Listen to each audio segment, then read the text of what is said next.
ஆனால் யாரோ பெற்ற பிள்ளைக்கு தப்பு பேரை வச்சுட்டு நான் தான் அப்பன்னு சொன்னார்னா அது அவங்களுடைய கேரக்டரையே. அந்த போலீஸில் வந்து அங்கே இருக்கிற காவல் அதிகாரிகிட்ட போய் புகார் தராங்க. அவர் என்ன சொன்னார், 11 மணிக்கு மேலே ஏமா பெண்கள் தனியாக காரில் சுற்றுறீங்க கேட்டாரா இல்லையா? ஒரு ராத்திரி முழுக்க காவல் நிலையம் பூட்டப்பட்டு எவனோ கேட்டால் போதையில் பூட்டான். போதையில் வரவனே போலீஸ் ஸ்டேஷனில் பூட்டிட்டு போகிற அளவுக்கு கேவலப்பட்டு போயிருக்கு போலீஸ். இவங்க போய் மக்களை பாதுகாக்க போகிறாங்களா? தடயங்கள் இருக்கு, சிசிடிவி இருக்கு, எங்க இருக்கு? நீங்க வேற இன்னைக்கு எத்தனை அதிகாரி திமுக கூஜா தூக்கிட்டு தெரியுறாங்க. இதையெல்லாம் பேசுறீங்கன்னா நான் கடுமையா பேசிடுவேன். என்ன நடந்ததுன்னா நீங்க கேள்வி கேட்டீங்க, நான் பதில் சொல்றேன். அதுக்கப்புறம் நீங்க யாரோ சொன்ன செந்தில் பாலாஜி கிட்டத்தட்ட ஒரு செய்தியாளர் சந்திப்புல நொடிக்கு நொடி காமிச்சாரு. செந்தில் பாலாஜி என்ன? முன்னாடியே வீசப்பட்டது. செந்தில் பாலாஜி யாருங்க? செந்தில் பாலாஜி யாரு? எங்க அப்பா குதிரைக்குள்ள அவர் ஏன் வந்து காட்டுறாரு கூட்டத்துக்கு? செந்தில் பாலாஜிக்கு என்ன சம்பந்தம்? விஜய் யாரை பத்தி சார் பண்ணாரு? என்னங்க பேசுறீங்க? தாவேகா தொண்டர்களை காப்பாற்றுவதற்கு ஆள் இல்லை. அவங்களுடைய சூழ்ச்சி சதி தாவேகா ரசிகர்களுக்கு தெரியல. அதனால அவங்க பலியாயிட்டாங்க. அண்ணன் எடப்பாடியாரங்க களத்துல போய் குரல் கொடுக்கலன்னா என்னைக்கோ விஜயனுடைய கதையை திமுக முடிச்சிருக்கோம். நான் சொல்றதை கேளுங்க. 10% கூட இல்ல, தேர்தலுக்கே வரவில்லை. நான் சொல்றதை கேளுங்க, நான் சொல்றதை கேளுங்க. உங்களை மாதிரி ஊடகவியலாளர் கேள்வி கேட்கறதுனால நாங்க பதில் சொல்றோம். நீங்க கேட்கறீங்க, நாங்க பதில் சொல்றோம்.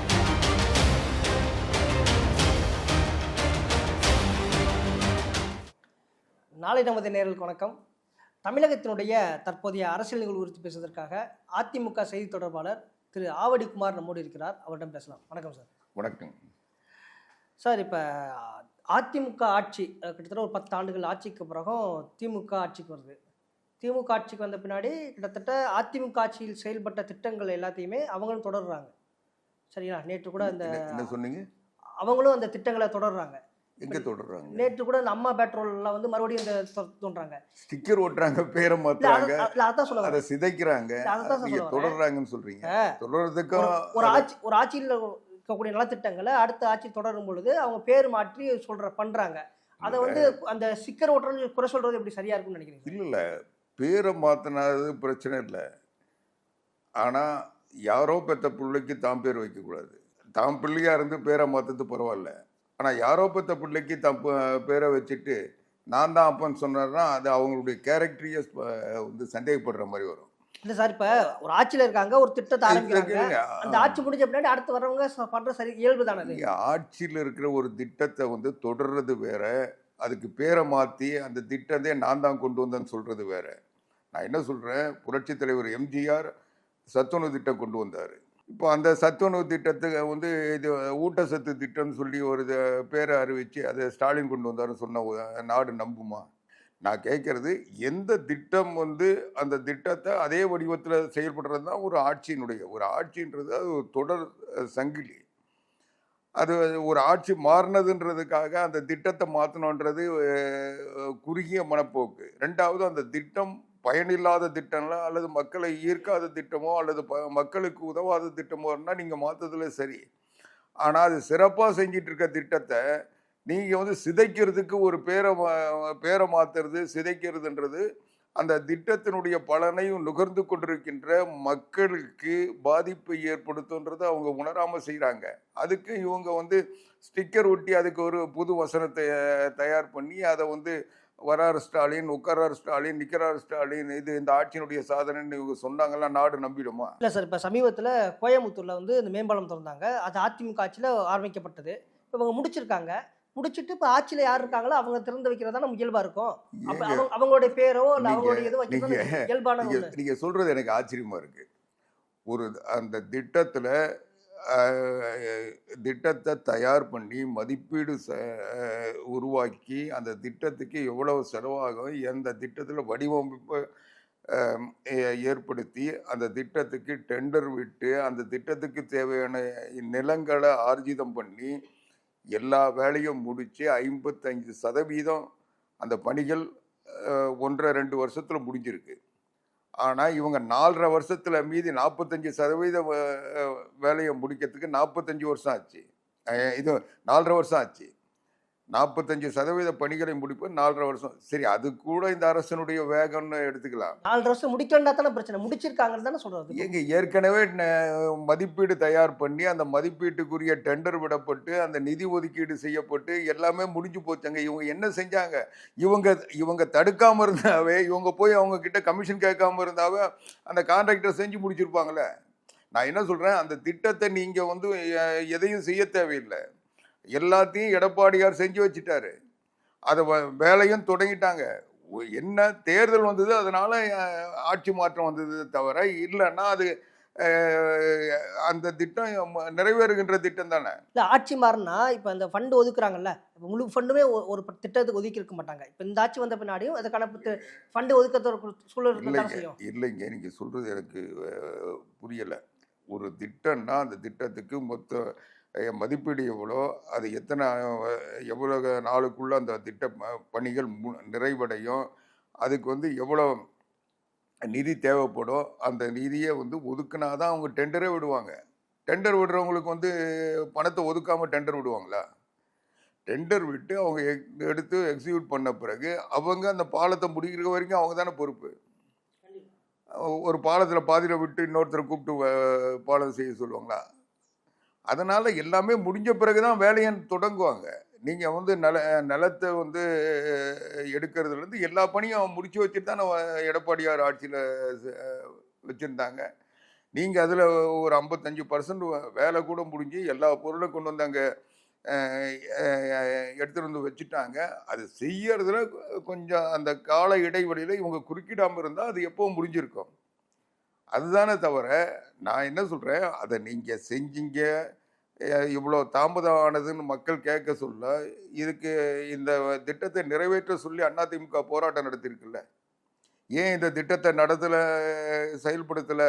இவ்வளோ பணிகள் நாங்கள் செஞ்சு வச்சுட்டு போனோம், அந்த பாலம் இவ்வளோ பேருக்கு பயன்படும், இந்த கோவை மாநகரத்தினுடைய ஒரு மிக இந்த போக்குவரத்து நெருக்கடியை இது வந்து தீர்க்கன்றதுனால தான் அந்த திட்டத்தை கொண்டு வந்தோம்னு சொல்லி கேட்டோம்ல. அப்பெல்லாம் வந்து இவங்க என்ன கதை சொல்லிட்டு இருந்தாங்க? எதையோ சொல்லி காலதாமதம் பண்ணிட்டு இன்னத்துக்கு தேர்தல் வருதுன்றதுனால, தேர்தல் நேரத்துல மக்கள் போய் ஓட்டு கேட்க போறாங்கன்றத பயத்துல இவங்க செய்யறாங்க. அதனால இத வந்து இவங்களால தடுக்க முடிஞ்ச வரைக்கும் தடுக்க பார்த்தாங்க. அது முடியாதப்போ வேற வழி இல்லைன்னு திறந்துருக்காங்க. இதுதானே தவிர, இல்ல ஆனா தடுக்கிறதுனால திமுகவுக்கு என்ன சொல்லலாம்? ஒரு ஒரு இப்போ ஸ்டாலின் திறந்து வச்சாருன்னு கல்வெட்டு போட்டு வச்சுக்கிட்டீங்கல்ல. அது வந்து நான் தவறுன்னு சொல்ல. யாரு இப்போ இருக்கிறாங்களோ அவங்க பேரை போடுவாங்க. ஆனா இந்த பாலத்தை நாங்க தான் கொண்டு வந்தோம் சொல்றது வந்து இன்னைக்கு திமுகவினுடைய பிரச்சாரமா இருக்குல்ல. நீங்க நீங்க பாலத்தை நீங்க உருவாக்கி நீங்க திறந்தீங்கன்னா பரவாயில்ல. நீங்க எல்லாத்தையுமே செஞ்சு வச்ச பாலத்தை தாமதப்படுத்துனது நீங்க தாமதப்படுத்து ஏன் அவங்க கூட என்னுடைய யூகம் என்னன்னா, இவங்க அந்த ஒரு வருஷத்துல திறந்திருந்தா இவங்க செஞ்சாங்க, வந்த உடனே திறந்துட்டாங்கன்னு சொல்ல போறாங்கன்ட்டு 4.5 வருஷம் இழுத்தடிச்சு இப்போ கடைசியில் என்ன, இவங்க ஆட்சியில் என்னவோ திட்டம் போட்டு இவங்க ஆட்சியில் வந்து ஒரு மதிப்பீடு செஞ்சு, ஏன்னா அது ஒரு இந்தியாவிலேயே அதிக நீண்ட தூரம் உள்ள பாலங்கள்ல ஒன்று. அதனால ஒரு வரலாற்று சிறப்பு மிக்க பாலம் அது அமையறதுனால அதை வந்து ஸ்டாலின் தான் திறந்தார். திராவிட மாடல் ஆட்சியினுடைய திட்டம் பாரு எங்களை பளபளக்குது கோவைன்னு சொல்லி இவங்க பப்ளிசிட்டி பண்றதுக்கு ஒரு அதுக்கு தேவையானதை இவங்க செய்யறாங்க. மக்கள் பாதிப்பு இல்லாத மக்களுக்கு பயன் தருன்றதுனால அந்த திட்டத்தை நிறைவேற்றணுன்றதை விட, இந்த திட்டத்தை காலந்தாழ்த்ததன் மூலமாக இது அதிமுக ஆட்சியில புரட்சி தமிழர் எடப்பாடியார் ஆட்சியில கொண்டு வந்ததுன்ற மக்கள் கிட்ட இருந்து மறைக்கணுன்றதுக்காக இவ்வளவு நேரம் காலந்தாழ்த்துறாங்க. சரி, ஓகே, இது ஓகே. ஆனா இப்ப சமீபத்தில் திறக்க அந்த அம்மா பெட்ரோல், பெண்களுக்கான பிங்க் பெட்ரோல், இது வரைக்குமே வந்துட்டு ஸ்டிக்கர் ஒட்டுறாங்கன்ற மாதிரியான ஒரு குற்றச்சாட்டு. இது அவங்களுடைய சினிமாத்தனம் தெரியுதா இல்லையா? அது ஏன்னா பெண்கள்னா லிப்டிக்ஸ் தான் ஒட்டுவாங்களா? நீங்க நாட்டில் எல்லா பெண்களும் லிப்டிக்ஸ் தான் ஒட்டி தெரியுறாங்களா? இவங்க வந்து பெண்களுக்கு அந்த விடியல் என்னவோ விடியல் அது டப்பா வண்டிகள்லாம் முன்னால லிப்டிக்ஸ் ஓட்டினாங்க. பெண்கள்னா உதட்டு முழுக்க சாயம் பூசிட்டு திரிவாங்கன்னு சொல்லி இவங்களா கற்பனை பண்ணிக்கிட்டு அவங்க அது ஓட்டினாங்க. அதே கலர்ல பெண்களுக்கான இது ஒன்று அடையாளமா அது என்ன கலர் அது? அந்த லிப்டிக்ஸ் கலரை போட்டு பெண்களுக்கு பெட்ரோலாக இருந்தாலும் பெண்களுடைய பஸ்ஸாக இருந்தாலும் அதுதான் கலருன்னா இது என்ன சொல்ல வராங்க அவங்க? சார் இப்ப நம்ம கலரை பார்க்கணுமா இல்ல பெண்களுடைய பாதுகாப்பு கலர் பார்க்கணுமா? ஏங்க இப்ப அம்மா பெட்ரோல் அதிமுக ஆட்சியில் உருவாக்கப்பட்டது. அது அம்மா அந்த ஆட்சியில் தொடரப்பட்ட திட்டத்தை இவங்க தொடர்றாங்க. ஏங்க இல்ல ஒரு நல்ல விஷயம் இல்லைங்க அம்மா வரவேற்க வேண்டிய விஷயம் தானே. ஏங்க போலீஸ் வாகனம் அம்மா பெட்ரோல்ல போலீஸ் வாகனமா இருந்தது. ஆனா இவங்க வந்து லிப்டிக்ஸ் போட்டு வாகனமா இதை ஏன் மாத்துறாங்க? இது என்ன கலர்? போலீஸ்னாவே ஒரு ரெட் இருக்கும். ஏன்னா அது ஒரு டேஞ்சர் குறிக்கும், ஆபத்தை குறிக்கும், ஒரு பாதுகாப்பை குறிக்கும், ஒரு அச்சுறுத்தலை ஏற்படுத்தும் அந்த நிறம். இவங்க ஒற்ற நிறம் என்ன நிறம்? இது பெண்களை இழிவுபடுத்துற நிறம். இல்ல பெண்கள் உலக அவங்க உலக பெண்களுக்காக ஒரு ஏற்றுக்கொள்ளப்பட்ட ஒரு நிறம் தான் பிங்க். உலக என்ன அளவுல வந்துட்டு பெண்களுக்கான ஒரு அடையாளமா பிங்க் நிறம் எங்க ஏற்றுக்கொள்ளப்பட்டிருக்கிறது. பெண்களுக்கான அடையாளன்றது இந்த மேல்நாட்டு நாகரிகத்தில் லிப்டிக்ஸ் பூசுறவங்க அந்த கலரை ஏற்றுக்கிறாங்கன்றதுக்காக இங்கே தமிழ்நாட்டில் இருக்கிற கிராம பகுதிகளில் இருக்கிறவங்க எல்லாம் லிப்டிக்ஸ் பூட்டிட்டு அலைகிறாங்களா? ரெண்டாவது, அந்த லிப்டிக்ஸ் நிறத்தை மிகைப்படுத்த வேண்டிய அவசியம் என்ன இருக்கு? மக்கள் வரவேற்கிறாங்களா சார் இதை? இந்த என்ன மக்கள்? எந்த மக்கள் வரவேற்கிறாங்க? இன்னைக்கு இலவச நீங்க பேருந்து திட்டத்துல நிறைய மக்கள் பயனடைகிறான்னு சொல்றாங்க, நீங்க மக்கள் வரவேற்கிறாங்க. எந்த மக்கள்? இந்த ஆட்சியால எதையும் செய்ய முடியாது. பெண்கள் ஒரு பாதுகாப்பற்ற நிலை. நீங்க இதே சென்னையில பாத்தீங்கல்ல, ஒரு நாள் ராத்திரி ஒரு வாகனத்துல பெண்கள் வந்து வாகனத்துல வர்றாங்க. அவங்க காரை வந்து சேஸ் பண்ணி ஒரு கார்ல வந்து அவங்கள மிரட்டுறாங்க. அவங்கள வந்து பாலியல் ரீதியாக துன்புறுத்தல் தராங்க. அதை மீறிக்கின்னு அவங்க அந்த பெண்கள் சமாளிச்சுக்கிட்டு அந்த காரை நேராக போய் போலீஸ் ஸ்டேஷனில் கொண்டு போகிறாங்க. போலீஸ் ஸ்டேஷனில் போய் புகார் தராங்க. அந்த போலீஸில் வந்து அங்கே இருக்கிற காவல் அதிகாரிகிட்ட போய் புகார் தராங்க. அவர் என்ன சொன்னார்? 11 மணிக்கு மேலே ஏமா பெண்கள் தனியாக காரில் சுற்றுறீங்க கேட்டாரா இல்லையா? இது ஸ்டாலின் திராவிட மாடல் ஆட்சியில் பெண்கள் ராத்திரியில் வரலாமான்னு கேட்குற அளவுக்கு இன்னைக்கு போலீஸ் வந்து பொறுப்பு இல்லாமல் இருக்குன்னா, ஒரு அக்கறையின் அடிப்படையில் கூட சொல்லலாம். அவர் திமுக கொடி போட்டு கார் வந்தா இவங்க போலீஸ்ல வந்து நடவடிக்கை எடுக்க மாட்டாங்கன்றத போலீஸ் அதிகாரி சொல்றாரு. சரி, இவ்வளவு தூரம் பேசுறீங்கல்ல, அது என்ன விருதுநகர எங்க ஒரு ராத்திரில 2 பேர் வந்து போலீஸ் ஸ்டேஷன்ல அங்க இருக்கிற ஏடோ யாரோ இருந்தாரு, அவரை போட்டு உட்கார வச்சுட்டு கதவை பூட்டிட்டு அவன் பாட்டுக்கு சாவி தூக்கிட்டு ரோட்ல போட்டு போயிட்டான்ல. இருங்க, நான் சொல்லி முடிச்சிடுறேங்க. எது வேணா கேளுங்க, நான் சொல்லி முடிச்சிடுறேன்.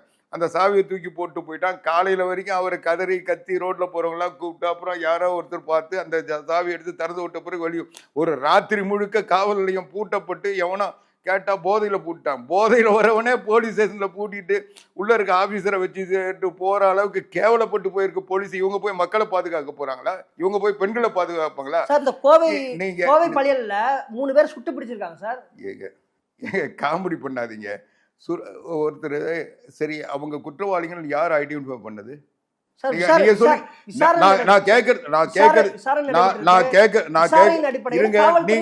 நீங்க வந்து ஒரு நல்ல நெறியாளர், நீங்க வந்து கேட்டீங்க.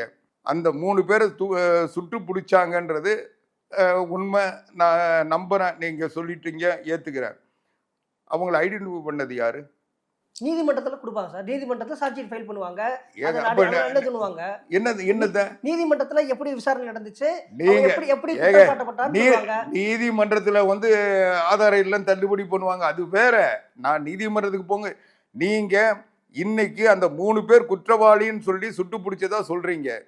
சுட்டு பிடிச்சிங்கன்னா நீங்க சுடுறதுக்கு முன்ன அவங்க தான் குற்றவாளின்னு யார் உறுதிப்படுத்துது சார்? என்ன சார், அங்க இருக்கு தடயங்கள் இருக்கு, சிசிடிவி இருக்கு, எங்க இருக்கு? நீங்க வேற காமெடி பண்ணாதீங்க. அதாவது சிசிடிவி கேமரா அங்க வந்து பொதுல சிசிடிவி கேமரா இருந்ததா இல்ல அந்த விசாரணை அடிப்படையில விசாரணை அந்த பாதிக்கப்பட்டவர்களோ அல்லது சம்பந்தப்பட்டவர்களோ அல்லது பார்த்தவர்களோ இவர் தான் குற்றவாளின்னு சொன்னாங்களா? போலீஸ் வந்து இன்னைக்கு மக்களிடத்தில் இருக்கின்ற எழுச்சி, இந்த ஆட்சிக்கு ஏற்பட்டிருக்கின்ற அசிங்கம், ஒரு கையாளாகாத போலீஸ் ராத்திரி முழுக்க ஒரு வன்புணர்வு நடக்குது. அடுத்த நாளும் பகலெல்லாம் தெரியலையும், அதுக்கு அடுத்த இரவுல வந்து இவங்க சுட்டு பிடிச்சாங்களா? அதுவும் ஒருத்தரை எப்படி சுட்டு பிடிப்பாங்க? முன்னால காலில் சுடுவாங்களா? முன்னால காலில் சுடுவாங்களா? இன்னைக்கு இந்த போலீஸ் தன்னுடைய ஏற்பட்டிருக்கின்ற களங்கத்தை இன்னைக்கு எதிர்கட்சி தலைவர் எடப்பாடியார் கேட்கிறாரு, காரி துப்புறாரு. ஒரு டிஜிபியை நியமிக்கிறதுக்கு துப்பில்லாத அரசு இந்த மக்களை எப்படி காப்பாத்தன்னு கேட்கிறாரு. இப்ப எல்லா ஆட்சியிலும் தவறு நடக்குதுன்னு அவங்க எல்லா சொல்றாங்க. ஆட்சியிலும் திமுக நீங்க நீங்க அதிமுக நீங்க ஆட்சியில குற்றங்கள் எல்லா நடக்கவில்லையா? ஆட்சியிலும் எல்லா ஆட்சியிலும் தவறு அதிமுக ஆட்சியில இல்ல. குற்றங்கள் இந்த நடக்கவே மீடியா இல்லையா? மீடியா மாஃபியாக்கள் இன்னைக்கு எல்லா ஆட்சியிலும் தவறுன்னு சொல்லி அதிமுக ஆட்சியோட இந்த அலங்கோல ஆட்சியை ஒப்பிட்டு பேசாதீங்க. அதிமுக ஆட்சியில என்ன தவறு நடந்தது? எந்த இடத்துல தவறு நடந்தது? ஏங்க ஏதாவது சம்பவம் நடந்தா இங்க அந்த லாக்அப் சம்பவத்தில் அதிமுக ஆட்சியில் லாக்அப் மரணம் நடக்கலையா? இது போல கொலை நீங்க கற்பழிப்புகள் நடக்கவே இல்லையா? நீங்க பாலியல் வன்கொடுமை இதென்ன நடக்கலையா? ஏங்க லாக்அப் மரணம் 1-2 நடந்தா உடனடியாக நடவடிக்கை எடுக்கப்பட்டதா இல்லையா? அந்த அன்னைக்கு இந்த சமூக ஊடகவியலாளர், இந்த அரசியல் ஆய்வாளர்கள் என்ன சொல்லி ஒரு கும்பல் அலைஞ்சால, எல்லா கும்பலும் போராட்டம் நடத்திக்கிட்டு எவ்வளவு போராட்டம் நடத்தினீங்க, எவ்வளவு கேள்வி கேட்டீங்க, எவ்வளவு விவாதம் பண்ணீங்க? இன்னைக்கு எவனாவது அதை பத்தி பேசுறீங்களா? இன்னைக்கு இன்னைக்கு ஒவ்வொரு இடத்துலையும் போலீஸ் இன்னைக்கு அசிங்கப்பட்டு நிக்குது. ஒரு டிஜிபி நியமிக்க முடியாத, ஒரு டிஜிபி இல்லாத, தலை இல்லாத முண்டமா இருக்கு காவல்துறை. அதிமுக ஆட்சியில அப்படி இருந்திருக்கலாம் சார். அதிமுக ஆட்சியில எப்பவும் இல்லை. உடனடியா சட்டப்படி எல்லாமே செய்யப்பட்டது. இன்னைக்கு கூட பொறுப்பு டிஜிபி போட்டா ஒரு 10 நாள் போடலாம். அதுக்காக 10 மாசம் போடுவீங்களா? இன்னைக்கு பேனல் வந்த பிறகு எதிர்கட்சி தலைவர் எடப்பாடியார் ஒரு அறிக்கை கொடுத்தாருல்ல, ஏன் நியமிக்கல? 3 பேர் அனுப்பின பிறகு ஏன் இவங்க காலம் தாழ்த்திட்டு சும்மா? இன்னும் கேட்டா உச்ச நீதிமன்றம் சொல்லிச்சு. இங்க ஏற்கனவே கவர்னரை வச்சுட்டு தமிழகத்துல ஒரு குழப்பத்தை ஏற்படுத்துது. இப்ப பாஜக ஆதரவான ஒரு டிஜிபியை வச்சு இங்க தமிழகத்துல இருக்கக்கூடிய ஆட்சிக்கு இடையூறு ஏற்படுத்த நினைக்கிறாங்கன்னு சொல்றாங்க. ஏங்க, பாஜக ஆதரவு இல்லை, திமுக ஆதரவு இல்லை. டிஜிபி தான். அவருடைய சீனியாரிட்டி, தகுதி அடிப்படையில், அவருடைய சர்வீஸ் அடிப்படையில் டிஜிபி நியமிக்கணும். அதில் தான் 3 பேர் நீங்கள் அனுப்புகிற ஆள்லேருந்து 3 பேர் செலக்ட் பண்ணி அனுப்புகிறாங்கல்ல. இந்த 3 பேரில் ஒருத்தரை நீங்கள் நியமிக்க வேண்டியதுன்னா அதுக்காக 30வது இடத்துல இருக்கிற கொண்டு போய் டிஜிபியை நியமிப்பீங்களா? இல்ல, நாங்க அனுப்புறதுலயே நீங்க அவங்களுக்கு தேவையான ஆட்களை செலக்ட் பண்றாங்கன்றாங்க. நாங்க அனுப்புறக்கூடிய 5 பேர்ல நீங்க பண்ற விவாதங்கள் இந்த தமிழ்நாட்டில் இருக்கிற இந்த அரகுர ஊடகங்களுக்கு தான் அது சரி. இன்னைக்கு எது சட்டமோ, எது நடைமுறையோ, எது விதியோ அதுதான் நடக்கணும். இவங்களுக்குன்னு ஒரு சட்டத்தை உருவாக்க முடியாது. இவங்க ஒருத்தரை குறை சொல்லிட்டாங்கன்னா அவர் RSS ஆயிட மாட்டாரு, அவர் பிஜேபி ஆயிட மாட்டாரு, அவர் அதிமுக ஆயிட மாட்டாரு. இன்றைக்கு அதிகாரி தான். இன்னைக்கு எத்தனை அதிகாரி திமுக கூஜா தூக்கிட்டு தெரிகிறாங்க? எத்தனை அதிகாரி பொறுப்பு இல்லாமல் திமுகவுக்காக அசிங்கப்பட்டு நிற்கிறாங்க? அதுக்காக அவங்க அதிகாரி இல்லைன்னு ஆயிடுமா? அவங்க கிட்ட அதிகாரம் இருக்கிற வரைக்கும் அவங்க சட்டப்படி நியமிக்கப்பட்டு அவங்க சட்டப்படி பணியாற்ற வரைக்கும் அவங்களுக்குரிய அந்த கடமைகளை அவங்க செஞ்சுதான் ஆகணும். அவரை நீங்க இந்த கட்சி, அந்த கட்சி, இந்த ஜாதி, அந்த ஜாதின்னு சொன்னீங்கன்னா அது சட்டப்படி நீங்க நீதிமன்றத்தில் தான் போய் அதை விளக்கணுமே தவிர நீங்க அரசியல் ஆக்கிட்டு இருக்க முடியாது. நான் கேட்குறேன், நீங்க ஒரு சரியான அவர் டிஜிபி ரிட்டையர்ட் ஆக போறாருன்னு தெரியல. ஏன் 6 மாசத்துக்கு முன்னால அதை பேனல் அனுப்புங்கன்னு சொல்லி உச்சநீதிமன்றம் சொல்லியிருக்குல்ல ஒரு வழக்குல. நீங்க 3 மாசத்துக்கு முன்ன சட்டமன்றத்துல எதிர்கட்சி தலைவர் எடப்பாடியார் பல முறை கேள்வி கேட்கிறாருல்ல. அதுக்கப்புறம் கூட நீங்க அனுப்பாம இருந்து, இன்னும் கேட்டா டிஜிபி நியமனம் பேனல் அனுப்பணும்னு சொல்லி வழக்கு போட்டாங்கல்ல. உச்சநீதிமன்றம் கேள்வி கேட்டதுல அந்த பேனல் அனுப்புங்கன்னு சொல்லி உச்சநீதிமன்றம் சொல்லிச்சுல்ல. நீங்க எதையுமே செய்ய மாட்டீங்க. கேட்டா ஒரு கையால ஆகாத முதலமைச்சர், ஒரு பொம்மை, எதுக்க லாய்க்கு இல்லாத போட்டோ ஷூட் நடத்திக்கிட்டு இது டோப்பா வச்சுக்கிட்டு என் ஆடையப்பார், என் உடையப்பார், என் நடையப்பாருன்னு சொல்லி பத்திரிகையில் பக்கமாக விளம்பரம் கொடுத்துட்டு இருக்கிற ஒரு பொம்மை இந்த நாட்டில் முதலமைச்சராக இருந்துக்கிட்டு எதையுமே செய்யாமல் ஒரு நிர்வாகர் இவ்வளோ பேசுறீங்கல்ல. எத்தனை யூனிவர்சிட்டியில் வைஸ் சான்சலர் இல்லை? உங்களுக்கும் கவர்னருக்கும் தனிப்பட்ட பிரச்சனை இருக்கலாம். ஆனா எழுதின மாணவர் இன்னைக்கு சென்னை பல்கலைக்கழகம், நான் முடிச்சிடறேங்க. பாஜக தமிழகத்தில் இருக்கக்கூடிய ஆட்சியை குழப்புவதற்காக சரி எங்களால இருங்க கவர்னர்களை துணைவேந்தர் நியமிக்க முடியவில்லைன்னு சொல்லப்படுது. நீங்க துணைவேந்தர் நியமிக்க முடியலன்றது உங்களுக்கு சட்டம் இல்லையா? நீங்க இல்லைன்னா நீதிமன்றத்துக்கு போங்க. அவங்க தவறு செஞ்சாங்கன்னா அதை சுட்டி காட்டுங்க. நீங்க ஒரு கையால் நீதிமன்றத்துக்கு போனதான இது கொடுத்த வழக்கு இதெல்லாம் பேசுறீங்களா? நான் கடுமையா பேசிடுவேன். நீங்க இதே நீட் பிரச்சனை வந்தது ஒரு நினைவு. நீட் பிரச்சனையில தமிழ்நாடு மாணவர்கள் பாதிக்கப்படுறாங்கன்னு சொல்லிட்டு நீட்டை விலக்கு தரணும்னு கேட்டு நம்ம போராடிட்டு இருந்தோம். அது சட்டமன்றத்திலான எடப்பாடியார் ஆட்சி காலத்தில் 2 முறை தீர்மானம், இன்னும் உச்சநீதிமன்றத்தில் வழக்கு தொடுத்தோம். எவ்வளோ முயற்சி செஞ்சோம், எதுக்கும் பலன் கிடைக்கல. உடனே என்ன பண்ணார்? 7.5 விழுக்காடு இடஒதுக்கீடு அவர் உள்ஒதுக்கீடு உருவாக்குனார்ல. உருவாக்கின உடனே அதை வந்து சட்டமன்றத்தில் மசோதா கொண்டு வந்து நிறைவேற்றணும். அது வரைக்கும் எவனுக்குமே இந்த சிந்தனையே வரல, எந்த கட்சியும் அதை பற்றி யோசிக்கல. ஆனால் எடப்பாடியாருடைய சொந்த முயற்சியில் சொந்த சிந்தனையில் அந்த மசோதாவை கொண்டு வந்து நிறைவேற்றினார். நிறைவேற்றின பிறகு கவர்னருக்கு போச்சு இல்லை, கவர்னர் கையெழுத்து போட்டாரா? போடல.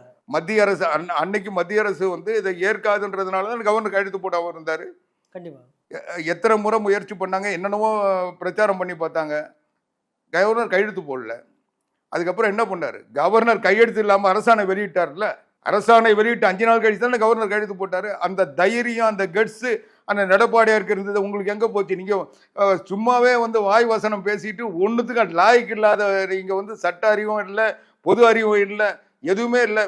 இன்னவோ தேவலோகத்துல இருந்து வந்த ஒரு வினோத பிறவி மாதிரி அலங்காரம் பண்ணிக்கிட்டு நான் என்ன பாரு, என் பையனை பாருன்னு சொல்லி, என் பேரனை பாருன்னு சொல்லி ஒரு குடும்ப ஆட்சி நடத்திக்கிட்டு மன்னர் ஆட்சி, ராஜராஜ சோழன், ராஜேந்திர சோழன் இருக்கிற தமிழ் மன்னர்களுடைய பேரெல்லாம் கெடுத்துக்கிட்டு இன்னைக்கு வந்து கோமாளி கூத்து நடத்திக்கிட்டு இருக்காங்க. நான் கேட்குறேன், 7.5 விழுக்காட்டில் அண்ணன் எடப்பாடியாருக்கு அந்த தைரியம் இருந்தது. இன்னைக்கு போய் நீங்கள் துணைவேந்தர் நியமிக்கிறதுக்கு நீங்கள் தானே போனீங்க கோர்ட்டுக்கு. ஆமா, வழக்கு கோர்ட்ல இருக்கு. நீங்க இன்னைக்கு சென்னை இந்தியாவிலேயே முதல் பல்கலைக்கழகங்கள்ல ஒண்ணு சென்னை பல்கலைக்கழகம், உலகத்திலே சிறந்த பல்கலைக்கழகங்கள்ல ஒண்ணு. அதுக்கு இன்னைக்கு துணை வந்திருக்காரா? இன்னைக்கு பட்டம் படிச்சு அவங்க மாணவர்கள்லாம் படிச்சு அவங்க தேர்வு பெற்று இன்னைக்கு அவங்களுக்கு சான்றிதழ் கொடுக்கறதுக்கு துப்பில்லாத ஒரு அரசாங்கம் எதை செய்ய போறீங்க? அண்ணா யூனிவர்சிட்டி உலகத்திலேயே வந்து தொழில்நுட்பத்தில் பல்கலைக்கழகங்கள்ல சிறந்த பல்கலைக்கழகம். அந்த தொழில்நுட்ப பல்கலைக்கழகத்தில் இன்னைக்கு துணை வந்திருக்காரா? அங்கே யார் இந்த சாரண்டி அவனையாவது வச்சுக்கிட்டு பிரியாணி துண்டு அங்கே போய் இருக்கிற பெண்களுக்கு வன்புணர்வு செய்யறதுக்கு அவனுக்கு பாதுகாப்பு தந்துட்டு இருக்கீங்க. அவன் வீட்டில் போய் அமைச்சர் வெக்க இல்லாமல் பிரியாணி சாப்பிட்டு வராரு. இதெல்லாம் ஒரு ஆட்சியா? கண்டிப்பாக சார். இப்போ நீங்கள் சொல்கிற மாதிரி இப்போ அதிமுக வந்துட்டு தமிழகத்திலேயே கிட்டத்தட்ட ஒரு பெரிய கட்சி. திராவிட கட்சிகளில் திமுக அதிமுக 2 கட்சி தான் பெரிய கட்சி. ஆனால் இந்த கரூர் சம்பவத்தில் அதிமுக சார்பாக ஒரு இவங்க தாவேக்காவுக்கு ஒரு ஆதரவு நடுநிலையாக பேசப்பட்டதாக சொல்லப்படுது. அந்த சூழலில் தொடர்ந்து அதிமுகவில் இருக்க எல்லாருமே வந்துட்டு தாவேக்காவுக்கு ஆதரவான ஒரு நிலைப்படுத்தாங்க. இப்போ சமீபத்தில் நடந்த தாவேக்காவோட சிறப்பு பொதுக்குழுக்கு அப்புறம் வந்துட்டு அவர் திமுக தாவேக்கா நேரடி போட்டி சொல்லிட்டாரு. அது இந்த நிலைப்பாடுக்கு அப்புறம் தொடர்ந்து அதிமுக தலைவர்கள் தாவேக்கா விமர்சிப்பதை தொடர்ந்து பார்க்க முடியுது. இந்த கூட்டணி வரலன்றான இது மாதிரி விமர்சிப்பதை தொடருதுங்களா சார்? இல்லை, நீங்கள் சொல்கிறது எதையுமே நான் முழுமையாக ஏற்றுக்க முடியல. அனைத்து இந்திய அண்ணா திராவிட முன்னேற்ற கழகத்தின் நிலைப்பாடு அது இல்லை. என்ன நடந்ததுன்னா, நீங்க கேள்வி கேட்டீங்க, நான் பதில் சொல்றேன். அதுக்கப்புறம் நீங்க யாரும் சொன்ன, நான் அண்ணா திராவிட முன்னேற்ற கழகத்தின் செய்தி தொடர்பாளர் முறையில் அண்ணன் எடப்பாடியாருடைய உணர்வுகளை உள்வாங்கியவன் என்ற முறையில் கருத்துக்களை சொல்றேன். அதனால நீங்க அதை என்னை பேச விடுங்க. அதுக்கப்புறம் உங்க ஐயங்கள் இருந்தா கேளுங்க, நான் சொல்றேன். என்ன நடந்தது கரூர்ல செந்தில் பாலாஜியுடைய கோட்டையின் கரூர் என்று ஸ்டாலின் நடிச்சுக்கிட்டு இருக்காரு. அந்த இடத்துல 2 நாளைக்கு முன்ன அண்ணன் எடப்பாடியார் இந்த விஜய் எந்த இடத்துக்கு போனாரோ அதே இடத்துல பேசினார். அது மட்டும் இல்லை, அந்த மாவட்டத்தில் 3 இடத்துல பேசினார். ஒவ்வொரு இடத்துலையும் குறைஞ்சது 25,000 30,000 பேர் கூடினாங்களா இல்லையா? அப்போ அந்த மாவட்டம் முழுக்க எவ்வளோ பேர் கூடினாங்க? குறைஞ்சது ஒரு 60,000 70,000 பேர் கூடியிருக்காங்க அந்த மாவட்டத்தில் மட்டும். ஆனால் எந்தவித அசம்பாவிதமும் இல்லாமல் அமைதியாக நடந்தது. அதே இடத்துல செந்தில் பாலாஜி அதே மாவட்டத்தில் கூட்டுறாரு, விஜய் கூட்டுறாரு. விஜய் கூட்டத்தில் எவ்வளோ? அவங்களுடைய கணக்கு பிரகாரம் 27,000. இப்போ 27,000 பெருசா 60,000 பெருசா? 60,000 பெருசா. அந்த மாவட்டம் முழுக்க 60,000 பேரை சந்தித்தவர் எடப்பாடியார். ஆனால் இவங்க கணக்கு பிரகாரம் விஜய்க்கு 27,000 தான் கூட்டம் அந்த மாவட்டத்தில். கூட சொல்லப்படுது அதிகமா வந்துட்டாங்க. சரி, 30,000 வச்சுங்க. எதிர்பார்ப்பை விட அதிகமா வந்துட்டாங்கன்னு சொல்லப்படுது. அது 10,000 கூடன்றாங்க. அது இல்லை, அவங்க எது வேணா சொல்லட்டும். நான் சொல்றது வந்து அதிகமான மக்களை சந்தித்தவர் அண்ணன் எடப்பாடியார். அந்த மாவட்டம் முழுக்க எடப்பாடியாருக்கு பின்னால 60,000 70,000 பேர் திரண்டாங்கன்றதா அதுக்கு 2 நாள் முன்ன வரலாறு. இந்த 27,000 வரேன். 27,000 பேர் விஜய்க்கு கூடினாங்க. அது போலீஸ் என்ன சொல்லுது, அதிகமான பேர் வந்துட்டாங்க, அவர் வந்து காலம் தாழ்ந்து வந்துட்டார், அவர் காலையில் வரனாரு சாயங்காலம் வந்தார். அது அந்த வாதத்துக்குள்ளே நான் போகலை. அங்கே வந்து ஏற்கனவே அண்ணன் எடப்பாடியாருடைய பயணங்களில் ஆள் இல்லாத ஆம்புலன்ஸை விட்டு இவங்க கூட்டத்தை கலைக்கிறத வாடிக்கையாக முயற்சி பண்ணாங்க. அது அதிமுக கிட்ட அந்த பருப்பு வேவலை. ஏன்னா அதிமுக ஒரு கட்டமைப்பு உள்ள கட்சி. ஒரு ஊரில் ஒவ்வொரு ஊர்லேயும் அதிமுகவுக்கு பலமான நிர்வாகிகள் இருக்காங்க. அவங்கள மீறிக்கிட்டு யாரும் வந்து திமுககாரன் எந்த வாலாட்டம் பண்ண முடியாது. அதனால் அவங்க பருப்பு எங்கள் கூட்டங்களில் வேவலை. அதனால் எடப்பாடியார் கூட்டங்களில் எந்த இதுவும் பண்ண முடியல. ஆம்புலன்ஸை வச்சு யார் அந்த சார் சுப்பிரமணியம் என்னவோ பண்ணி பார்த்தாரு, ஆம்புலன்ஸ் எல்லாம் தடுக்கிறாங்கன்னு குரல் கொடுத்து பார்த்தாங்க, எதுவும் நடக்கலை. ஆனால் அவங்க என்னன்னா, எடப்பாடியார் தமிழ்நாடு முழுவதும் இது வரைக்கும் 173 தொகுதிகளில் முழுமையாக பிரச்சாரம் வந்து ஒவ்வொரு இடத்துல 30,000, 20,000, 25,000 மக்களை சந்தித்து மக்களுடைய ஒருமித்த ஆதரவை பெற்றிருக்காரு. இதை வந்து தடுக்கணும், எதையாவது ஒன்று செஞ்சு தடுக்கணும். பல வகையில் முயற்சி பண்ணாங்க. ஆம்புலன்ஸும் வேலை செய்யல, அனுமதி கொடுக்க மறுத்தாங்க. இதே கரூரில் அதிமுக அனுமதி கொடுத்தாங்களா? இதே கரூரில் அந்த கூட்டத்துக்கு எடப்பாடியார் பேசின அந்த கூட்டத்துக்கு அனுமதி தரல. அந்த மாவட்ட செயலாளர் முன்னாள் அமைச்சர் MR விஜயபாஸ்கர் நீதிமன்றத்துக்கு போய் அந்த இடத்துல அனுமதி வாங்கி நடத்துகிறோம். அதனால் நாங்கள் எங்கள் கிட்ட அந்த அவங்க செஞ்ச எதையுமே அவங்க எண்ணங்கள் நிறைவேற்ற முடியல. நாங்கள் உறுதியாக இருக்கிறோம், கட்டமைப்பு சரியாக இருக்குது, கட்சி பலமாக இருக்குது. அதனால் அவங்களுடைய பருப்பு வேவலை. அவங்க என்ன பார்த்தாங்க, இதை எப்படியாவது தடுக்கணும். அதுக்காக இவங்க முயற்சி பண்ணிட்டு இருந்தாங்க. இவங்க வந்து சாலைகளில் பொதுக்கூட்டம் போடக்கூடாது, எப்படி போட்டு வழிகாட்டுதல் உருவாக்கணும், அது இதுன்ட்டு ஆளை விட்டு. அதிமுகவுடைய இந்த பிரச்சாரத்தை தடுக்கிறதுக்காக நிச்சயமா நிச்சயமா இவங்களுக்கு பிரச்சனை அதிமுக இருங்க, நான் சொல்ல விடுங்க.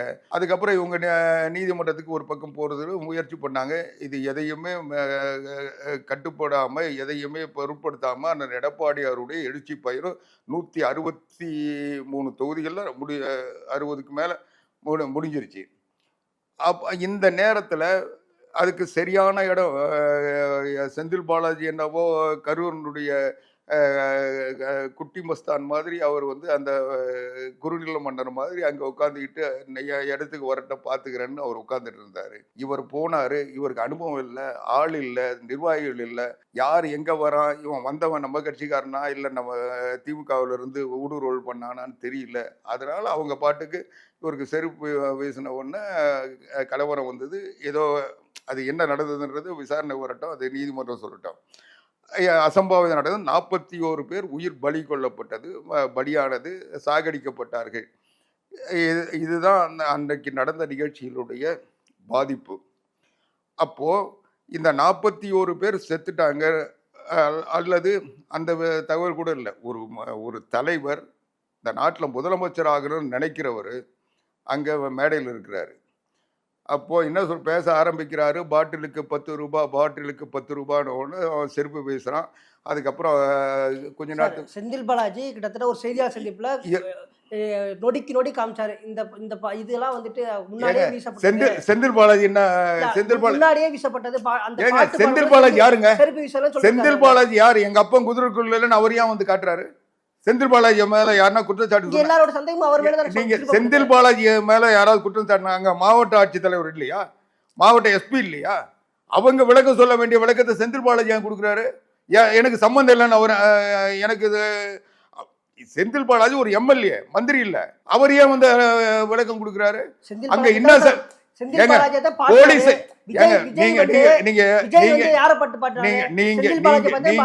நீங்க வந்து என்ன பேச விடுங்க. செந்தில் பாலாஜி அந்த கூட்டத்துக்கு செந்தில் பாலாஜிக்கு என்ன சம்பந்தம்? சார் விஜய் யாரை பத்தி சார் பண்ணாரு? விஜய் வந்து பாட்டிலுக்கு 10 ரூபாய் யாரை பத்தி பண்ணாரு? எங்க என்னங்க பேசுறீங்க? ஒரு ஜனநாயக நாட்டுல அந்த ஆட்சியில இருக்கிற அவலங்களை இந்த ஒவ்வொரு ஒயின் ஷாப்லயும் 10 ரூபாய் வாங்குறவங்க அவங்க கட்சி தொண்டர்கள் கொடுத்துட்டு வந்தவங்க அவங்க கிட்ட சொல்றாரு. செந்தில் பாலாஜி பத்தி பண்ணாரு. அப்ப வந்து இங்க குற்றங்கள் வந்து யார் செந்தில் பாலாஜி மேல திரும்பப்படுது. அதனால அவர் விளக்கம் கொடுத்திருக்காரு. ஏங்க நீங்க ஒரு தெளிவோடு தான் பேசுறீங்களா? நீங்க அந்த சம்பவத்தை பத்தி விசாரணையில் அந்த சம்பவத்தை நடத்துறதுக்கு ஒரு ஆணையர் நியமிச்சிருக்கீங்க. அவர் கூட பாவம் அந்த அம்மா அறிவிச்ச உடனே கூட உதவியாளர் கூட இல்லை, பாதுகாவலர் கூட இல்லை, உடனே நம்மளை அறிவிச்சிட்டாங்கன்னு ராத்திரியோட ராத்திரி அங்கே களத்துக்கு வராங்க. காலையில் வந்து நிற்கிறாங்கல்ல, கூட அவர் எழுதுறதுக்கு கூட அவர் இல்லை, யாருமே இல்லை. அவ்வளோ வேகமாக நீங்கள் வந்து விசாரணை அமைச்சிங்கல்ல. அவங்க விசாரணை பண்ண சொல்ல செந்தில் பாலாஜி ஏன் குறுக்கிடுறாரு? அதுக்கப்புறம் வந்து கூடுதல் தலைமைச் செயலாளர் அமுதா ஏன் பேட்டி கொடுக்குறாங்க? ஏடிஎஸ்பி அடிஷனல் டிஜிபி ஏன் பேட்டி கொடுக்குறாரு? சார், டிஜிபி ஏன் பேட்டி ஒரு கொடுக்குறாரு? அரசோட கடமை தானே சார் இது? என்ன நடந்திருக்கு மக்களுக்கு விளக்கணும்ல சார், பொதுமக்களுக்கு வந்து விளக்கணும்ல, அது அரசோட கடமை தானே. நீங்க கேட்கறது வந்து ஒரு சிறுபிள்ளைத்தனமா இருக்கு. கடமைன்னா ஏன் விசாரணை கமிஷன் அமைச்சிங்க? அப்போ விசாரணை கமிஷன் என்ன வேலை? அவங்க எல்லாம் விசாரிச்சு சொல்லணும். அதுக்கு தான் நியமிச்சிங்க. அவங்களாம் வந்து களத்துக்கு வரலன்னா பரவாயில்ல, அவங்க ராத்திரியோட ராத்திரியா வந்துட்டாங்கல்ல. கூட வந்து கிளர்க் இல்லை, செக்யூரிட்டி இல்லை, எதுவுமே இல்லைனாலும் பேனா இருந்ததா இல்லையான்னு தெரியல, அவங்க வந்துட்டாங்கல்ல. அது எடுக்கிறதுக்கு கூட நேரம் இல்லாமல் அவங்க புறப்பட்டு வந்துட்டாங்கல்ல. ரெண்டாவது, அரசின் சார்பாக விளக்கம் தர்றது நியாயம், காவல்துறை விளக்கம் தர்றது நியாயம். அங்கே இருக்கிற எஸ்பி விளக்கம் கொடுக்கலாம், கலெக்டர் விளக்கம் கொடுக்கலாம். அது வந்து லா அண்ட் ஆர்டர் கலெக்டர் கண்ட்ரோலில் இருக்குது. அவர் சொல்கிறாரு. கலெக்டர் வந்து இன்னும் கேட்டால் கலெக்டர் மட்டும் இல்லை, அவர் அடிஷ்னல் டிஸ்ட்ரிக்ட் மேஜிஸ்ட்ரேட், அவருக்கு ஜுடிஷியல் பவர் இருக்குது. அதனால் அவர் தான் விளக்கம் சொல்லணும். நீங்கள் அந்த இடத்துல ஒரு ஃபயரிங் நடந்தாலோ அல்லது துப்பாக்கி சூடு நடந்தாலோ, அந்த இடத்துல ஒரு கலவரம் நடந்தாலோ அதை அறிக்கை தர கடமைப்பட்டவர் மாவட்ட ஆட்சித்தலைவர். அவர் வந்து ஆட்சியாளர்ன்றது மட்டும் இல்லாமல் இது ஜுடிஷியல் பவர் அவர் இருக்கிறதுனால அவர் செய்யணும். அதையே செந்தில் பாலாஜி செய்கிறாரு. அப்போ ஒரு நிமிஷம் இது பாருங்கள் வீடியோவில் 10ல் 2 நிமிஷம் 3 நிமிஷம், அது செருப்பு வந்தது 5 நிமிஷம், இது பேசுறது 8 நிமிஷம்னு சொல்கிறாருன்னா அந்த சம்பவத்தை இவர் ஏன் திசை திருப்புறாரு? ஊடகங்களுக்கு தவறான செய்தியை ஏன் தராரு? அதனால இவங்க வந்து நடந்த உடனே இந்த சம்பவத்தில் இவங்க ஏன் பதைக்கிறாங்க, ஏன் பயப்படுறாங்க, ஏன் பதறாங்க, இந்த சந்தேகம் எல்லாருக்கும் வரும். அதுதான் எங்களுக்கும் வந்தது. உடனடியாக சரி, இந்த சம்பவம் நடந்த உடனே நான் என்ன கேட்குறேன், ஒரு தலைவர் முதலமைச்சர் ஆகிறன்னு விரும்புகிறவர் ஒரு தலைவர் அங்கே பேசிகிட்டு இருக்காரு. ஒரு பாட்டிலுக்கு 10 ரூபாய் செருப்பு வந்த உடனே நிறுத்திட்டாரு. பேச்சை வந்து உடனே நிறுத்திட்டார்ல. நிறுத்திட்டு தண்ணி பாட்டில் தூக்கி 4 பேருக்கு போட்டார். அதோடு முடிச்சுட்டு இறங்கி போயிட்டார்ல. இறங்கி போயிட்டு தேசியில் கூட நிற்காம அவர் போயிட்டார். அதை வந்து நான் குறை கூட சொல்லலை, அது அவருடைய விருப்பம். ஆனால் மக்கள் அது குறையாக பார்த்தா இதை கேளுங்க, நான் முடிச்சிடுறேன். கேட்டு போயிட்டார். அப்போ அவருக்கு சொல்லப்பட்டது என்னன்னு அவருடைய ஆட்கள் இப்போ என்ன சொல்கிறாங்கன்னா, போலீஸ் தான் எங்களை அனுப்பிச்சதுன்னு நீதிமன்றத்தில் போய் சொல்கிறாங்க. அப்போது எந்த போலீஸை வந்து இவங்களுக்கு அனுமதி தர மாட்டேன்னு சொல்லிச்சோ, எந்த போலீஸ் வந்து சரியா இல்லைன்னு இவங்க இது வரைக்கும் சொல்கிறாங்களோ, அப்போ அந்த போலீஸ் சொன்னால் நீ போயிடுவியா? அங்கே எல்லாம் செத்துக்கிட்டு இருக்காங்க, நீ போயிடுன்னா போயிடுன்னா ஒரு தலைவரா? மக்களும் கேட்குறாங்க. இல்லை, அதுதான் நான் முடிச்சிடுறேங்க. நான் சொல்ல வர்றதை என்னை சொல்ல விடுங்க. அதனால் இவர் போயிட்டார். இப்போ அங்கே போயிட்ட உடனே அடுத்த நாள் காலையில் அனைத்து இந்திய அண்ணா திராவிட முன்னேற்ற கழகத்தின் பொதுச் செயலாளர் புரட்சி தமிழர் எடப்பாடியார் எதிர்கட்சி தலைவராக களத்துக்கு போய் நின்னாரா இல்லையா? ராத்திரி உடனே புறப்பட்டு சென்னையிலிருந்து போய் காலையில் இருந்தார். எம்ஆர் விஜயபாஸ்கர் மாவட்ட செயலாளர், முன்னாள் அமைச்சர், அவர் களத்தில் இருந்து அதுக்கு முன்னால் இருந்து தேவையான உதவிகளை செஞ்சிட்டு இருந்தார். எடப்பாடியார் என்ன சொன்னார்? அரசியல் பண்ணாதீங்க, இதை வந்து அரசியலாக்க நாங்கள் விரும்பலை, இது வந்து மக்கள் 41 உயிர்கள் பறிபோயிருக்கு, இந்த உயிர்களில் வந்து அவங்க பாதிக்கப்பட்டவங்களுக்கு நீங்கள் என்ன பாதுகாப்போ அதை செய்யுங்க, இதுக்கு என்ன காரணமோ அதுக்கு உரிய விசாரணை நடத்துங்கன்னு அவர் பெருந்தன்மையாக தானே சொன்னார். அரசியல் பண்ண வேண்டான்னு தானே சொன்னோம்.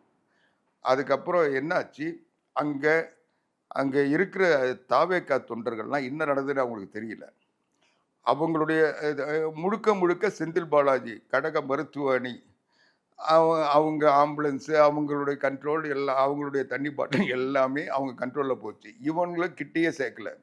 அப்போது உதவி செய்யற கூட தப்பா சார்? என்ன சார் எல்லாத்தையுமே நீங்கள் நான் சொல்லி முடிச்சிடுறேங்க. உதவி செய்து செத்த பிறகு சாகடிச்சிட்டு செத்த பிறகு அவங்களுக்கு வந்து தண்ணி ஊற்றுறதும் உதவி தான். அது இல்லை, நான் சொல்ல வர்றது சொல்ல விடுங்க. அதுக்கப்புறம் எம்ஆர் விஜயபாஸ்கர் தலைமையில் அதிமுக நிர்வாகிகள்லாம் போய் அங்கே களத்தில் நின்ன பிறகு அவங்க தாவேகா தொண்டர்கள் கூட வந்தாங்க. வந்து என்ன நடந்ததுன்னு சொல்லி இவங்க பாதுகாப்பில் அவங்க வெளிவரவே முடிந்தது. நான் உறுதியாக சொல்கிறேங்க, அன்னைக்கு வந்து அண்ணன் எடப்பாடியாரங்க களத்தில் போய் குரல் கொடுக்கலன்னா என்னைக்கோ விஜயனுடைய கதையை திமுக முடிச்சிருக்கோம். இந்த வழக்கை வேறு கோணத்தில் போயிருக்கோம். இன்னைக்கு இந்த வழக்கு வந்து இவ்வளோ விவாத பொருளாக வந்திருக்காது. இன்னைக்கு திமுகவினுடைய திட்டமிட்டபடி இந்த வழக்கு இதுக்கு இந்த சம்பவத்திற்கு இந்த 40 இறப்புக்கு விஜய் தான் காரணம், அவங்களுடைய கட்சி தான் காரணம்னு ஒரு மூடு விழா நடத்தியிருப்பாங்க. ஆனா என்ன அன்னைக்கு போய் அண்ணன் எடப்பாடியார் காலையில் களத்தில் நின்றது, எம்ஆர் விஜயபாஸ்கர் அங்கே இருந்து மக்களோட நின்றது, இது எல்லாம் வச்சு அந்த தாவேகா தொண்டர்களுக்கு ஒரு ஆறுதல் கிடைச்சது, ஒரு ஆதரவு கிடைச்சது. அதை வச்சுக்கிட்டு அவங்க அடுத்த கட்டத்துக்கு நகர முடிஞ்சது. இல்ல அதைத்தான் சார் சொல்றாங்க. இப்ப அந்த கரூர்ல வந்து ஆதரவு கொடுத்தாங்க, ஆதரவு கொடுத்தீங்க, எல்லாமே ஓகே தான். இல்லைங்க, நான் முடிச்சிடுறேங்க. நீங்க கேட்கறத நான் சொல்ல வரேன். அது ஆதரவு கொடுத்தாங்க, இது நடந்தது.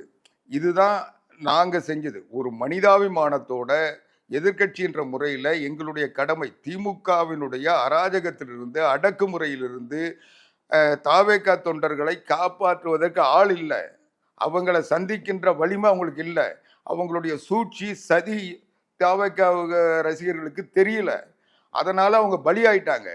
அந்த பலியானவங்களை பாதுகாக்கிறதுக்கு அவங்க தலைவர்கள் யாருமே இல்லை, எல்லாம் ஊரை விட்டு ஓடிட்டாங்க. அவங்க கட்சியினுடைய பொதுச் செயலாளர் கரூரில் ஒரு சம்பவம் நடந்ததா, நான் அங்கே போவே இல்லை எனக்கு தெரியாதுன்னு சொல்லி நீதிமன்றத்தில் சொன்னார்ல ஜாமீன் கேட்டு. அவங்க கட்சியினுடைய அடுத்த கட்ட தலைவர்கள் எல்லாருமே அந்த ஊருக்கு நான் வரலன்னு போயிட்டாங்கல்ல. விஜய் தான் போயிட்டாரு, மற்ற தலைவர் யாராவது வந்தாங்கன்னா அவங்களுக்கு அவங்கள வழி நடத்துறதுக்கு கூட ஒரு ஆள் இல்லாமல் இருந்த நேரத்தில் அதிமுக அவங்க நாடி வந்தாங்க. அதிமுக அவங்களுக்கு வந்து ஆதரவு அளித்தது ஒரு மனிதாபிமான அடிப்படையில் திமுகவினுடைய கொடுமையிலிருந்து மீட்கின்ற எண்ணத்தோடு நாங்கள் செஞ்சோம்.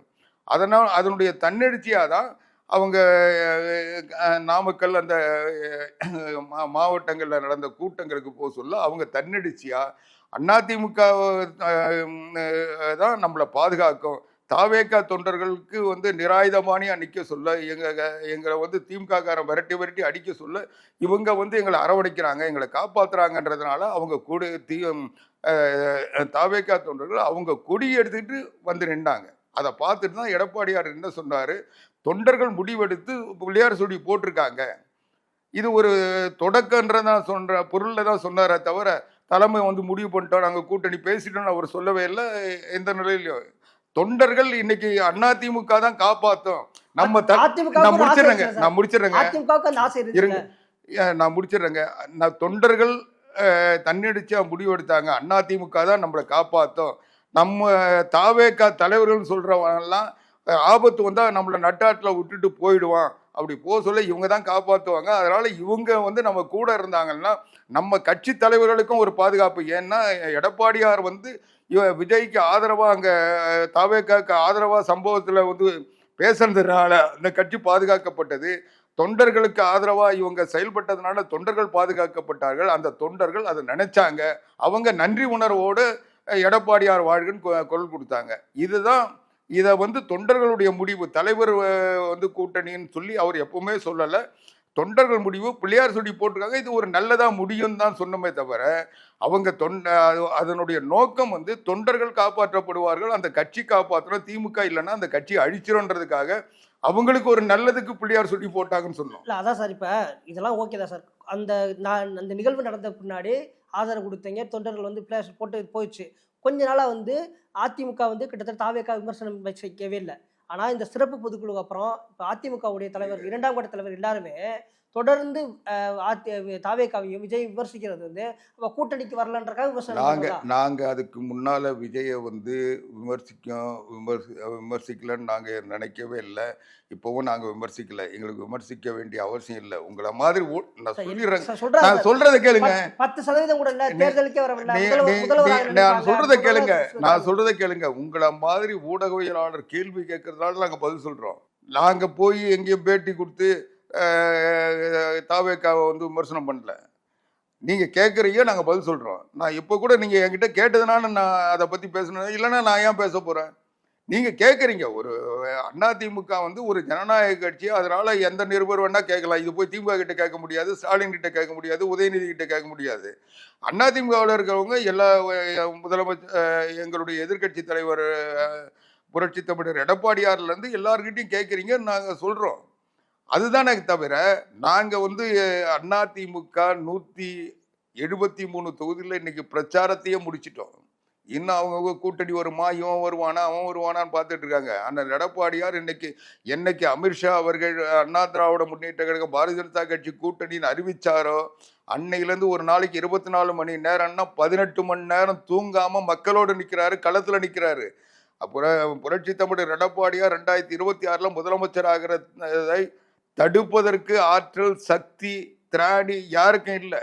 இன்னைக்கு வந்து உளவுத்துறையே இன்னைக்கு அதிமுக வெற்றியை தடுக்க முடியாதுன்ற ரிப்போர்ட் தந்திருக்கு. அவங்களுடைய வியூக வகுப்பாளர்கள்லாம் இன்னைக்கு சோர்ந்து போய் என்ன பண்ணலாம், அதிமுகவில் எவனாவது கைக்கூலி கிடைப்பானா, எவனாவது துரோகி கிடைப்பானான்னு தேடிக்கிட்டு இருக்காங்க. அதனால எங்களை பொறுத்த வரைக்கும் களத்தில் நாங்கள் உறுதியாக இருக்கிறோம், மக்களோடு கூட்டணி அமைச்சிருக்கோம். இன்னைக்கு எடப்பாடியார் தான் இந்த தமிழ்நாட்டுடைய முதலமைச்சர் என்பதில் மக்கள் தெளிவாக இருக்காங்க. ஏன்னா 4.5 ஆண்டு கால அதிமுக ஆட்சியும் இந்த 4 ஆண்டு கால ஸ்டாலின் ஆட்சியும் ஒப்பிட்டு பார்க்குறாங்க. அதனால எடப்பாடியார் சிறந்த முதல்வர், எளிமையான முதல்வர், எல்லோரும் ஏற்றுக்கொள்ளக்கூடிய முதல்வர், எல்லோரோடும் பழகக்கூடிய முதல்வர், எந்த நிலையிலும் நம்ம களத்தில் வந்து நம்மோடு நிற்கின்ற முதல்வர்னு தஞ்சாவூரில் விவசாயியாக இருந்தாலும், கரூரில் இந்த தாவேக்கா தொண்டனாக இருந்தாலும், கள்ளக்குறிச்சியில் பாதிக்கப்பட்ட சாராய சாவால் பாதிக்கப்பட்ட மக்களாக இருந்தாலும் எடப்பாடியார் அடுத்த நிமிஷம் வராருன்னு சொல்லி அவங்க இவர் தான் சரியான முதல்வன் காத்துக்கிட்டு இருக்காங்க. அதனால எங்களுக்கு எந்த பாதிப்பும் இல்லை, எந்த பிரச்சனையும் இல்லை. நாங்கள் அண்ணா திராவிட முன்னேற்ற கழகம் ஆட்சி அமைப்பது உறுதி. அதனால் எடப்பாடியார் தலைமையில் அண்ணா திராவிட முன்னேற்ற கழகம் தனித்த பெரும்பான்மையோடு ஆட்சி அமைக்கும். எங்களுக்கு வந்து இந்த 26 தேர்தலில் அதிமுக பாரதிய ஜனதா கட்சி கூட்டணி நிச்சயம் வெற்றி பெறும். இந்த கூட்டணியை நாங்கள் வலிமையோடு பொலிவோடு கொண்டு வருவோம். இதுக்கு யார் வருவாங்க போவாங்க இதெல்லாம் வந்து இந்த ஜிக்ஜாக்லாம் நடந்துகிட்டு இருக்கோம். அதான் சார் சொல்ல வரேன். அதிமுக ஒரு பெரிய கட்சி, கூட்டணிக்காக இன்னும் யாருமே வந்து ஒரு வராத சூழல் இருக்கு, கூட்டணிக்கு எதிர்பார்க்கக்கூடிய ஒரு சூழல் இருக்கு. அப்ப கட்சி பலவீனமா இருக்குன்னு தான் சொல்லப்படுது. எங்க அதிமுக பெரிய கட்சி மட்டும் இல்ல, பலமான கட்சி. திமுக பெரிய கட்சி, ஆனா பலம் இல்லாத கட்சி. அதனால அவங்க கூட்டணி பலத்துல தான் அவங்க வண்டி ஓட்ட முடியும். அதிமுக தனித்த பலத்தில் வெற்றி பெறும். ஆனாலும் ஏன் கூட்டணி பேசுகிறோன்னா, எங்கள் எதிரி எந்த ஆயுதத்தை பயன்படுத்துகிறாங்களோ அதுக்கு நிகரான ஆயுதத்தை நாங்கள் பயன்படுத்தணும். அதுதான் அரசியல். உங்களை மாதிரி நிருபர்கள் கேள்வி கேட்க சொல்ல நாங்கள் கூட்டணின்னு கேட்டுக்கிட்டு இருக்க சொல்ல நாங்கள் அமைப்போம்னு சொல்கிறோம். அதனால் நாங்கள் யாரையும் நம்பியோ எதிர்பார்த்தோ இவங்க வந்தால் தான் அதிமுக ஆட்சி அமைக்கின்ற நிலையோ இல்லை. நாங்கள் உறுதியாக சொல்லணும், எடப்பாடி பழனிசாமி அவர்கள் மிக தெளிவாக சொல்கிறாரு, தனித்த பெரும்பான்மையோடு புரட்சி தமிழர் எடப்பாடியார் தலைமையில் ஆட்சி அமைப்போம். நாங்கள் வந்து எந்த கூட்டணிக்கும் ஆட்சியில் இடம் தர மாட்டோம். ஆட்சி அதிமுக ஆட்சி, அம்மாவின் ஆட்சி, புரட்சி தலைவர் எம்ஜிஆர் ஆட்சி. இதில் வந்து எந்த ஆட்சி கிடையாது, நிச்சயமா கிடையாது. எந்த மாற்று கருத்தும் இல்லை. அதிமுக ஆட்சி அமையும் உறுதி. 2026 என்ன எடப்பாடியார் முதலமைச்சர் ஆகதான் போறாரு. இந்த அலங்கோல ஆட்சியை மக்கள் வீழ்த்துகின்ற நிலையை பார்க்க தான் போறீங்க. எங்களுக்கு ஒரே ஒரு இந்த விஜய் அதெல்லாம் சொல்றீங்கல்ல, இதெல்லாம் ஒரே ஒரு காரணம் தான். இது ஏன்னா எதிர்கட்சியாக கூட திமுக வரக்கூடாது, வேற இன்னொரு கட்சி வரணும்னு எதிர்பார்க்குறோம். அது விஜய்க்கு சரியா இருந்ததுன்னா 2011 விஜயகாந்தை நாங்கள் சேர்த்து எதிர்கட்சி தலைவர் ஆக்கணும். அந்த மாதிரி அவரை ஆக்கணும்னு அந்த கட்சி தொண்டர்கள் விரும்புறாங்க. அதை நாங்கள் அதிமுகவுக்கு அந்த விருப்பம் இருக்கு. அப்படித்தானே அதிமுகவுக்கு அந்த விருப்பம் இருக்கு. எங்களுக்கு நாங்கள் தெளிவா சொல்லியிருக்கோங்க. அதிமுக வந்து எந்த சூழ்நிலையிலும் திமுகவை பலகீனப்படுத்த, திமுக எதிர்ப்பு சக்திகளை ஒருங்கிணைக்க, ஆதரவை திரட்ட நாங்கள் எந்தவித தயக்கம் இல்லை. ஒரு ஓட்டா இருந்தாலும் நாங்கள் இழுத்து பிடிப்போம். எங்களுக்கு வந்து திமுகவை ஒழிக்கணும். அப்போ அந்த எதிர்ப்பான சக்திகளை ஒன்று திரட்டணும். அந்த வகையில் நாங்கள் விஜய் எங்களோட வர்றதை விரும்புகிறோம். நிச்சயமா சார், உங்களோட நேரத்தை ஒதுக்கி உங்களோட கருத்துக்களை பகிர்ந்ததுக்கு நன்றி. அரசியல்ல உண்மையா என்னதான் நடக்குது தெரிஞ்சுக்க நாளை நமதே சேனலை சப்ஸ்கிரைப் பண்ணுங்க.